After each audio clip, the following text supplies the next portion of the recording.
অংশগ্রহণ করেছে একমাত্র ছাত্রদল। তো সে কারণে আমরা তারেক রহমানের নামটা সামনে নিয়ে আসি না। শুধু তাই না, আমি আপনাদের একটা স্মৃতিচারণ করি।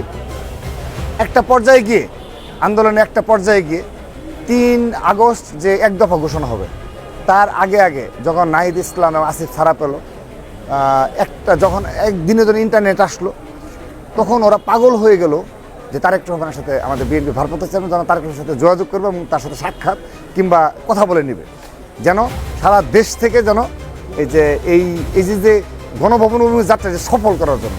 তখন আমি আমাদের ভারপ্রাপ্ত চেয়ারম্যান যেন তারেক রহমানকে জানালাম। তিনি সবিনয়ে বললেন, যদি এটা গোয়েন্দারা কোনোভাবে জানতে পারে তাহলে পুরো আন্দোলনকে বিএনপির আন্দোলন বলে ওদেরকেও দমন করবে।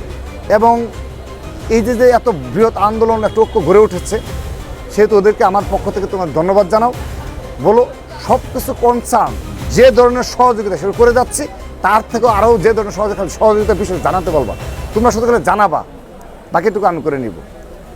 সেই হিসাবে আমি নাহিদ ইসলামকে সরাসরি কল দিয়ে সেদিন বলছিলাম, যে ভারপ্রাপ্ত চেয়ারম্যান আসিফকেও বলেছিলাম যে ভারপ্রাপ্ত চেয়ারম্যান জানিয়েছে তোমাদের যে ধরনের সহযোগিতা সে করবে, কিন্তু এই মুহূর্তে যদি হোয়াটসঅ্যাপে তোমরা যদি গ্রুপ কলে যদি কথা বলি, যে কোনোভাবে হলে এটা কিন্তু ইতিমধ্যে শেখ হাসিনা এস্টাবলিশ করেছে এটা তারেক রহমানের আন্দোলন, যে তারেক রহমান এই আন্দোলন পৃষ্ঠপোষকতা করছেন, লন্ডন থেকে তিনি করছেন, তাহলে আরও এস্টাবলিশড হয়ে যাবে।